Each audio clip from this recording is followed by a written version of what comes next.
¿Quién era la doctora Pulley antes de FaceLab? ¿Qué hacías? Bueno, esto fue hace 11 años atrás. Yo salí justo el año 2015, así que justo antes de comenzar en el rubro de la estética era una dentista de la Universidad de los Andes. Trabajaba en el ejército, en varios lugares, principalmente como 3 lugares, Ujú. y me movía para allá, para acá. Trabajaba de lunes a domingo prácticamente, pero me dedicaba a la parte 100% dental. Eso era como lo que hacía en un principio para poder costearme los cursos de estética. Pero eso era. Entonces no había algo fijo en ese minuto. No, no, sobre todo que, bueno, los dentistas en general hacemos hartas pegas, trabajamos en hartos lugares al mismo tiempo, por lo menos la parte dental. Ujú. Entonces, ¿no? Yo me movía todo el día, de repente trabajando en 2 lugares al mismo tiempo, o sea, era igual rudo. ¿En qué minuto viste que estaba esta posibilidad de transicionar de lo netamente odontológico a la parte estética orofacial? O sea, todo partió, siempre lo digo en mi Instagram, mucho antes de haber egresado. Yo tenía un tema físico que quería mejorar. En la universidad me empecé a tratar, no tuve solución y en el pregrado me di cuenta que los dentistas podían aplicar Botox. Después me di cuenta que no solamente a nivel mandibular, sino también en tercio superior. Y en ese momento me di cuenta que ya, dije, esto es lo mío. O sea, a mí siempre me gustó la estética, pero no sabía, porque en el pregrado no te informan esto, que los dentistas pueden hacer estética facial, obviamente, solo Ujú. facial. Y ahí se me abrió el mundo y de hecho egresé en octubre del 2015 y en noviembre del 2015 estaba haciendo mi primer curso. ¿Hubo un momento en particular en donde dijiste, esta es mi oportunidad, esto es lo mío? Es que yo siempre, en realidad siempre quise dedicarme a la parte estética, pero no lo sabía. O sea, como te digo, cuando me atendí con esta persona que me explicó que se podía, y dije, ya, listo, está la mía. O sea, aquí yo egreso en 3 meses más y hago un curso. Lo que no sabía lo que iba a venir después, que era que no era tan fácil que tú ibas a hacer un curso, todo el mundo hace un curso y al día siguiente está pinchando. Yo pensé que iba a ser así, nunca me imaginé el nivel de complicaciones que podía haber. Y cuando hice el curso me di cuenta que no. Entonces, eso ya es otra parte, pero en un principio yo me di cuenta cuando acudí a esta consulta y esta persona me informó que podíamos hacerlo. A nivel legal, obviamente también. Mm. ¿En qué momento se te ocurre, en qué momento nace FaceLab y por qué en ese momento de tu vida? Bueno, FaceLab como marca, no nace como FaceLab, oye, se va a llamar FaceLab, pero en el momento que yo me independizo, que quiero armar lo mío, nace las bases de FaceLab, que es un poco los valores, usar buenos productos, atender bien al paciente, que se sienta como en casa, que no un número más. Y esos valores fueron formando lo que finalmente uno conoce como FaceLab. El FaceLab es un nombre, pero FaceLab nace desde que en fondo yo me independizo y digo, ya, ¿sabes qué? Ahora que tengo ya más experiencia, Mm. voy a poner lo mío, voy a lanzarme al fondo al río y voy a ver cómo me va. O sea, bueno, a la piscina. Al, ma- Río, al- al piscina. mar, al Para mí lago, era un ¿dónde río querías Yo partir? creo porque que igual puede ser un más río. que una piscina era un De muy río, un mar. turbulento. Era un mar, era un océano y dije, ¿qué hago aquí? En esa época esto era nuevo, o sea, a nivel de todo, a nivel de que no había tanta gente como ahora, no habían artículos científicos, era todo un poco, ¿qué voy a hacer? Bueno, no sé cómo va a seguir esto, pero era lo que me gustaba, lo que me apasionaba. Y hay algo súper importante, que lo hablamos siempre con la luz, a diferencia de la parte dental, eh, que en fondo el paciente no quiere venir a atenderse porque le da miedo y todo, esto era muy llamativo porque era algo que yo decía, estoy haciendo lo que me gusta, puedo ponerle el amor que yo quiera, o sea, hacer mi empresa como yo quiero y Mm. además el paciente viene feliz a atenderse conmigo, o sea, dije, ya listo, esto es. Y bueno, y ahí nace FaceLab y es lo que es ahora. Se ha mantenido esas bases, esos valores desde el día número uno. Para ti, ¿cuál es el valor principal de FaceLab?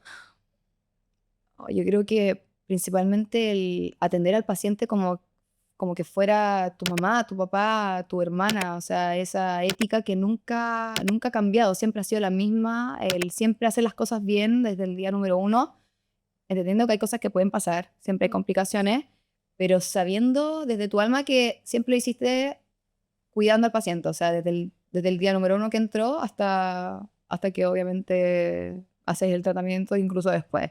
Mm. Pero esa base nunca ha cambiado. O sea, ese valor nunca ha cambiado, el tema de la ética. Pero con cualquier empresa tú puedes tener eso súper claro, pero no deja de haber de miedos, preocupaciones, lo que dijiste recién, sentirte capacitada. ¿Cuál fue el miedo o el miedo que tenías más grande cuando decidiste dar este paso? Fallar. Fallar fue mi mayor miedo. Sobre todo que tú tienes que soltar. Para la estética, yo sabía que tenía que dedicarme 100% a la estética para poder destacar. Y el soltar algo que es fijo, bueno, yo vengo de una familia en donde un poco las cosas se hacen cuando es algo, ojalá, lo más estable posible. Entonces, el dejar algo fijo, que no era, tampoco era algo bueno ni nada, pero era algo que tenía todo el tiempo. Entonces, ese sueldo de decir, o sea, me voy a tirar a la piscina, siendo que soy nueva, recién estoy empezando, Mm. no sé si se quieren atender conmigo, no sé si me va a ir bien, pero tengo que hacerlo porque si no al final voy a ser alguien del montón finalmente. Ese fue mi mayor miedo y gracias a Dios tuve, te tuve conmigo al lado para poder en fondo lanzarme a este, como te digo, este mar que yo decía, pucha, si me va mal, ¿qué hago? ¿Cómo me pago mis cosas? Voy a fracasar. Y bueno, fue súper complicado, pero no lo hubiese hecho si no estuvieras tú, por ejemplo, ¿sabes? Pero tú te sentías muy capacitada, o sea, ya... No, yo me sentía muy capacitada, pero igualmente ese miedo siempre va a estar. Siempre está el miedo al fracaso, sobre todo uno que igual se preocupa y no sé, siento que, sobre todo en ese momento, que de verdad que era nueva. Mm. Había gente que se dedicaba a esto hace 20 años y yo decía, ¿por qué se van a querer atender conmigo? ¿Qué es lo distinto? ¿Por qué una persona va a decir, voy con la Penélope? Si en verdad tengo a esta persona que lleva 20 años haciendo esto, que tiene mejores equipos, que probablemente tiene una infraestructura mucho mejor. Yo atendía en un principio en un box, chiquitito, tenía una asistente, ni siquiera una secretaria en ese momento. Un secretario tenía... Tuve que me ayudar el protocolo y todo, sobre todo cuando vino el COVID, pero lo que yo ofrecí en ese momento fue otra cosa, eran intangibles, que en el fondo no era la estructura, era la experiencia, el sentirse escuchada, el usar buenos productos, el sentirse segura. Y eso en fondo es lo que, como te digo, es FaceLab hoy también. Y ese proceso inicial de emprendimiento, ¿qué es lo que recuerdas como lo más difícil, lo más desafiante? Yo siento que hasta el día de hoy el ser un poco no la mala, pero el ser empresaria implica que uno tiene que ver las cosas de otra forma también. Creo que, porque la parte clínica, esto hablamos 100% de empresa, o sea, el tema de tener algo tuyo y todo implica que tú te des tu paciente, pero también te tienes que preocupar de otras cosas, que las cosas funcionen, de que los protocolos estén bien, de Tomar que decisiones. tomar decisiones, que muchas veces no es lo que uno quiere hacer, pero es lo que corresponde y eso hasta el día de hoy yo creo que me pesa. Me complica. Pero hubo algún momento en que tú dijeras, "Ay, que esto es demasiado, mejor me vuelvo a trabajar, a emplear con alguien o... O sea, no, nunca he pensado eso, pero sí hay momentos que es difícil hasta el día de hoy. Hasta el día de hoy hay cosas que digo, pucha, ¿cuál es el precio que uno tiene que pagar de repente para tener lo suyo? Es alto, vale la pena 100%, yo siempre lo digo, si no todas las personas, yo creo que tienen la capacidad, no porque, no, o sea, no sé si es la capacidad de la palabra, sino que no todo el mundo le acomoda tener algo suyo. Hay gente que le es muy cómodo trabajar en un lugar y para otras personas es más cómodo tener algo propio. Pero siempre va a ser difícil, por lo menos desde el lado empresarial, abarcar todo, sobre todo cuando una mujer, que ahora que tenemos un hijo, ser mamá, estar pendiente de los pacientes, chuta, que la consulta todo funcione, que de repente pasan cosas que se escapan de uno y uno tiene que estar ahí en todo. Entonces esa exigencia diaria creo que cuesta y hay momentos que uno dice, ¿sabes qué? Ya no más. No sé si para volver a la parte dental, porque eso jamás, pero ya me voy a jubilar ahora, a los 36 años. Pero no, me encantan mis pacientes y ellas me llevan un poco a seguir en esto. Y tú, también que me decís, "Ey, que si te va a durar, ¿cuánto? Un día y a mañana voy a estar feliz atendiendo". Yo creo que te cuesta la llegada, atendiendo lo pasado increíble, y la salida. Sí, pero igualmente hay veces que es duro. Pero, ¿sabéis qué? Yo siempre digo, mis pacientes son exquisitas. Entonces, como que en verdad la autoexigencia y el estrés y todo es de uno. una es la que se exige y te estresas tú, no es que generalmente sean los pacientes que te estresan. Es muy poco el número de Físicamente pacientes. está relacionado con el miedo inicial, o sea, es mucho de cabeza también, ¿cierto? O sea, hay primero un miedo a no fallar, después ahora un tema de seguir no fallando, seguir entregando algo muy bueno. Total, y sobre todo que el fallar es desde el momento, bueno, desde la empresa hasta la atención del paciente. O sea, fallar en qué. Yo tengo que estar 100% conectada con mi paciente en todo momento. Francesco, de hecho, siempre me reta porque yo muchas veces me desconecto cuando estoy atendiendo y es que uno no se puede desconectar. Uno lamentablemente, yo reviso mi celular para ver que Franco esté bien y todo, pero hay veces que uno no, tú tienes que estar conectada 100% porque un paso en falso y se te puede complicar, se te puede infectar. Gracias a Dios, Mm. nosotros tenemos muy buenas estadísticas y todo, pero es porque estamos 100% con el paciente. Sí, y todas, Todas. todo el equipo. Y de hecho, de eso te quería preguntar ahora. Tú, obviamente esto comenzaste tú solo atendiendo, pero FaceLab ha ido armando un equipo, y está Luisa aquí sentada con nosotros. Fue la ¿Cómo, última adquisición. cómo decidiste, qué pusiste en consideración en la mesa para formar tu equipo? Bueno, en cada entrevista, porque obviamente yo, bueno, a la Luz la conocía de antes, pero en general las personas que han venido han sido personas que en un momento no las conocía y más que la experiencia técnica de un tratamiento o algo, son los valores que compartimos. O sea, eso, por mucho que yo se lo trate de inculcar a alguien, eso no, eso viene de la casa, o sea, viene de tu formación de chica. Entonces, para mí lo fundamental era que compartiera los mismos valores que yo.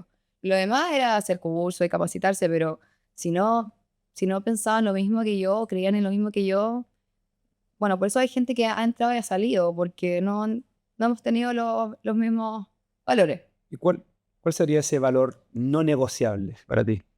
Pero en cuanto a pacientes o en cuanto No, en cuanto a a, tu equipo. bueno, lo que comentamos antes, pero el tema conmigo, como la relación directa conmigo, la lealtad. Para mí la lealtad no es tan usada. A una persona que, sobre todo que obviamente uno confía de cero en alguien, estás abriendo tu lugar, tu espacio, Tu casa. tu casa, tus pacientes, o sea, pacientes que yo llevo atendiendo, imagínate, yo me dedico a esto hace 11 años, o sea, una relación larga con pacientes y que se rompa esa confianza con una persona que te está dando las posibilidades de poder crecer, eso para mí no se trata.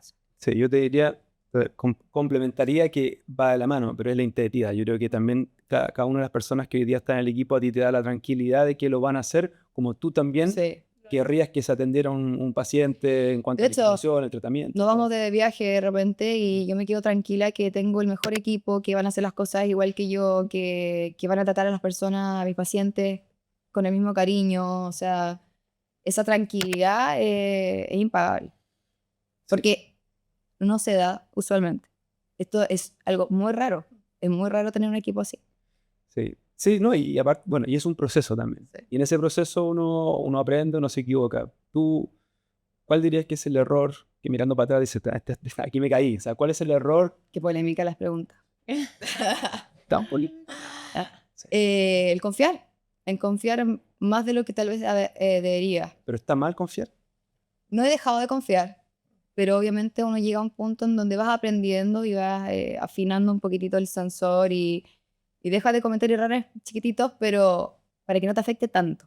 Porque yo creo que igualmente afecta. Afecta el confiar en alguien y que esa persona, independientemente que haya estado 3 meses en tu consulta, no haga las cosas como supuestamente se debería. Pero no ha dejado de, o sea, no ha hecho que yo deje de hacer las cosas de la misma manera. O sea, yo sigo creyendo en las personas, solamente que ya no tan Con más fácil, cuidado. tan rápido. Ya no soy tan fácil. No soy tan fácil. ¿De qué logro te sientes más orgulloso? Ay, del día a día. El hecho de llegar a mi consulta, que es mi casa, mi segunda casa, y estar tranquila en que las personas que están ahí, el ambiente es rico, de que en fondo puedo trabajar tranquila, en paz. Para mí eso es impagable. Y es lo que más cuido. Es lo que más cuidamos en la clínica. O sea, el buen ambiente, el respeto. Y gracias a Dios lo tenemos. Con estos altos y bajos que hemos tenido a lo largo del tiempo, Sí, pero, que es pero el normal. equipo que tenemos ahora, para mí es el mejor que he tenido. Y ojalá que siga siendo así por siempre. Y volviendo un poquito a la parte anterior, esto de ser empresaria, de ser fundadora de un negocio, de una marca, ¿qué es lo más difícil de ser profesional de la salud y a la vez empresaria para que no te afecte en tu vida del día a día, en tu vida personal? Lo más difícil, que tú te referís como a... Lo que tú quieras, tiempo. A ver, yo creo que son dos cosas. En cuanto a mi vida privada, el hecho de estar siempre pendiente de todo, de no tener espacio para desconectarte, creo que para mí, sobre todo con una guagua, que ahora es distinto, me afecta a nivel mental, pero obviamente me he tratado Sí.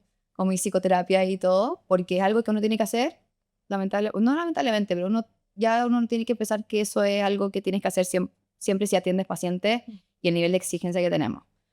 Pero a nivel empresarial, lo más difícil de complementar todo es el hecho de que tienes que un poco, de repente pasa que uno como empresaria, la visión es también de tu empresa, es como cuidar a tu empresa y de repente uno tiene que ser la mala. No sé si la mala es la palabra, pero hacer cosas que de repente la depende gente... para quién, depende de quién está opinando. Sí, pero de repente obviamente las decisiones no son agradables, son cosas que obviamente van a ser algo bueno en el futuro, pero evidentemente eso a mí me complica porque evidentemente yo quiero lo mejor para todos. Entonces eso yo creo que a nivel empresarial es lo más difícil, pero a nivel personal, el hecho de no poder desconectarte nunca, que a todo esto sería peor el desconectarme, porque no estar pendiente me genera más estrés que estar conectada. Entonces hay que lograr un equilibrio, pero eso.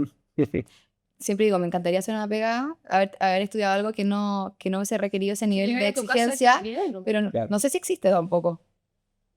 Depende, es que lo que pasa es que aquí estás tratando con personas. Exacto, pero Con- todas las con- pegas pero- requieren... Sí, pero es que Entonces, son expectativas, son personas que vienen, que ponen mucha confianza, siento yo, en la actividad que desarrollan ustedes. sí, No, total. no es solamente vengo y me hago un procedimiento como tipo, qué sé yo, que me enseñen un idioma. O sea, Es porque están pensando en un evento. en algo perfecto, que está pero eso pasando. es aquí, porque en otros lugares tú te atiendes y no te contestan más.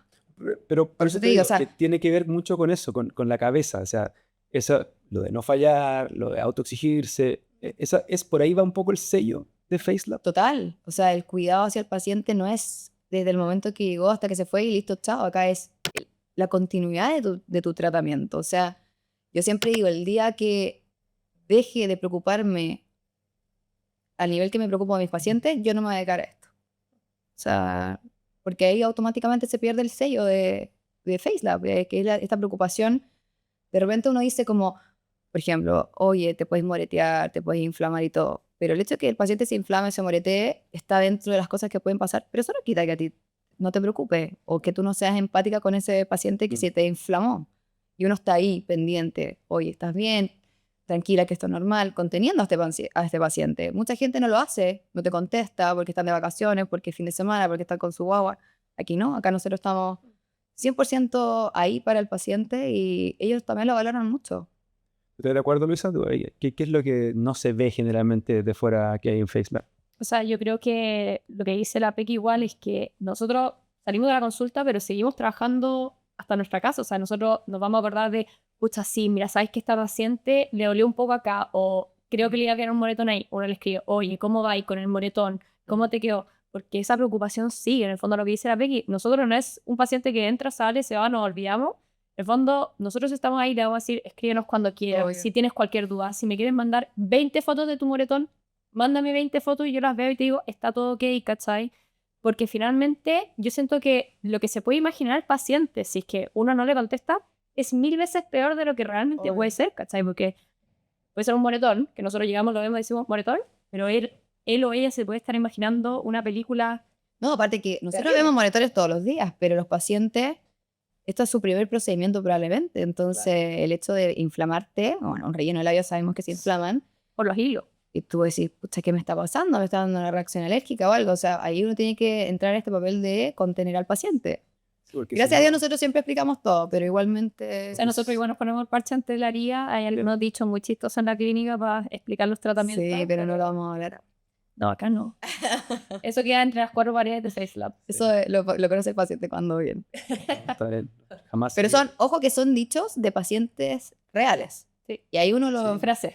Frases. No, Dicho. y- son conocidas esas analogías que hacen, sobre todo las que tienen relación con los cuerpos de los anfibios. Sí. Claro, los sapitos y todo. Bien, Que va a quedar como sapito, está bien. pero es normal.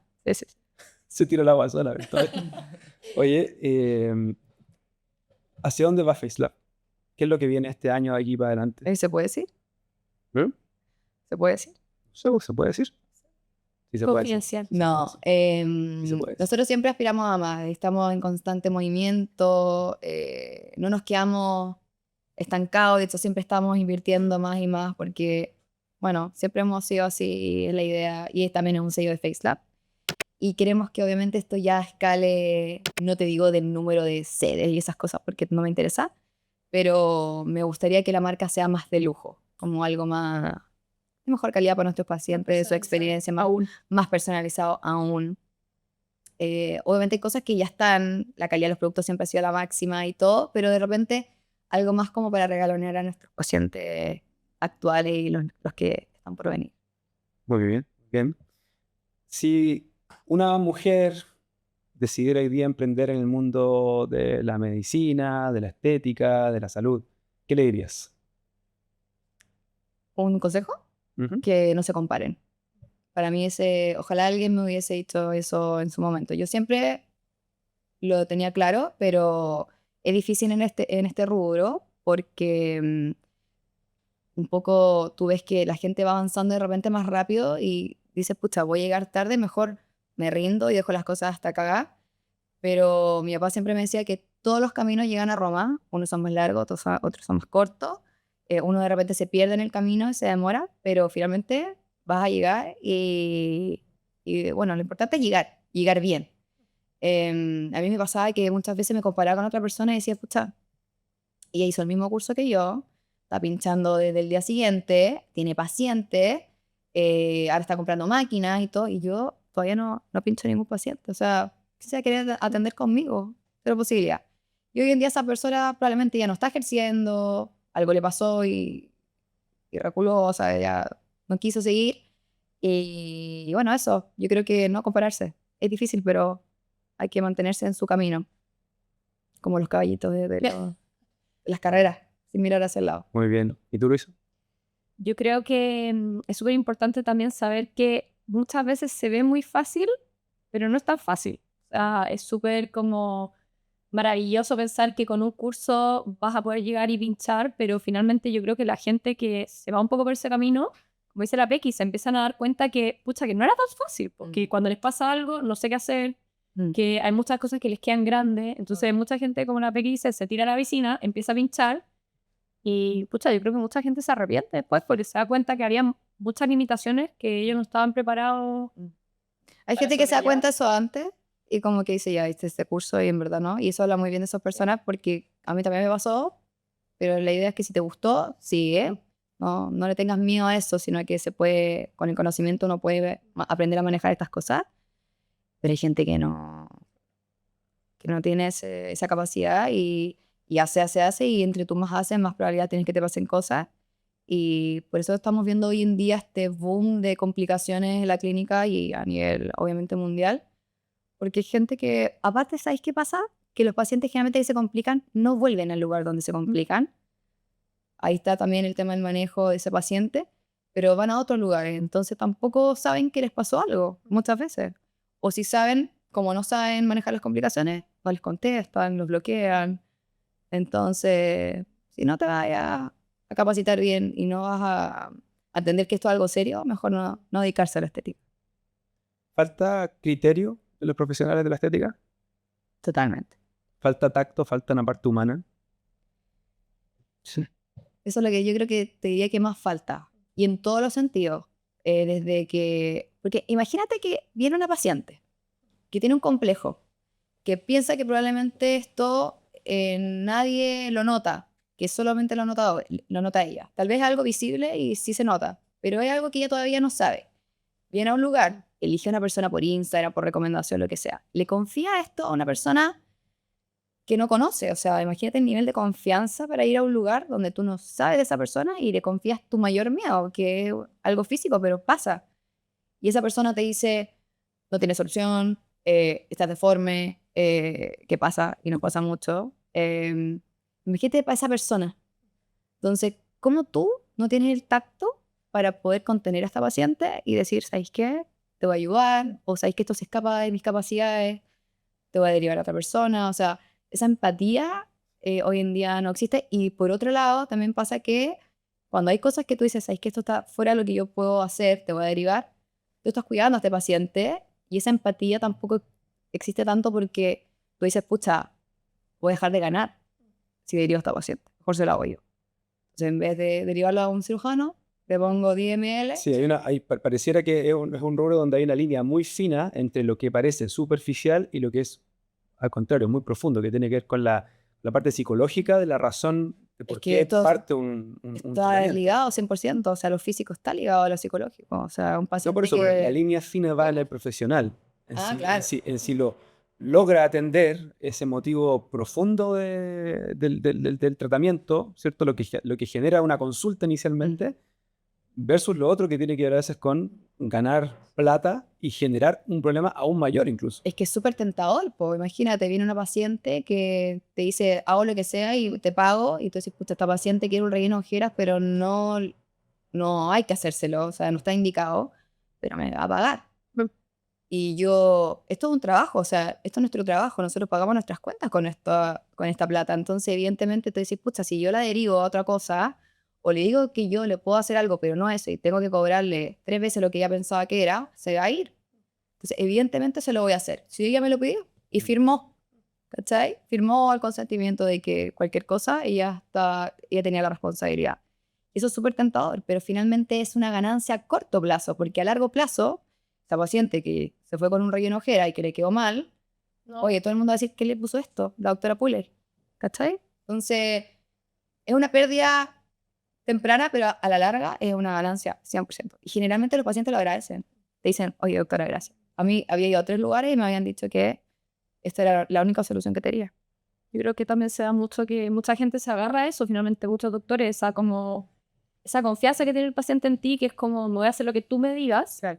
Muchos doctores que tienen falta de criterio, finalmente, como dice la Penélope, dicen, ven puro signo peso y le hacen todos los tratamientos y finalmente le generan inseguridades que quizás el paciente ni siquiera tenía, tratamientos que no necesitaban.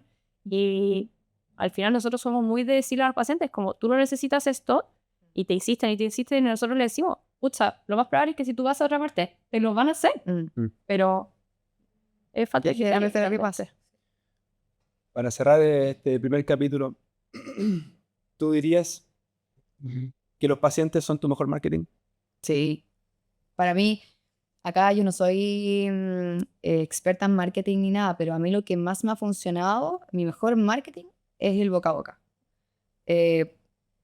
Para mí no hay nada mejor que una paciente tenga algo bonito y circule por la calle y le digan, oye, ¿qué onda tu piel? ¿Qué te hiciste? De hecho, nos pasa mucho que las mismas pacientes son las que nos recomiendan y de repente ya se hicieron un tratamiento, vienen a las 2 semanas, traen a la mamá, a la amiga, a la hermana, a la tía, o sea, generaciones completas, y para mí ese es el mejor marketing. Y también es muy rico porque qué bacán que te recomienden las mismas pacientes versus que tú subas una foto en Instagram, que también nos llegan muchas pacientes que confían ciegamente en Instagram, y eso igual es un doble filo porque nosotros subimos cosas que obviamente están bien, que son casos reales, pero tú tienes un Instagram y tú puedes subir lo bueno y no subir lo malo, generalmente.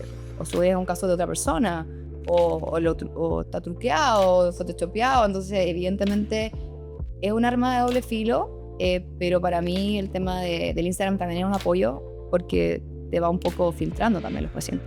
Que les gusta, que no, si quieren venir. El que tiene dudas, que agenda una consulta. Exacto. Muy bien. Muchas gracias. Gracias a ti. Nos vemos en la casa.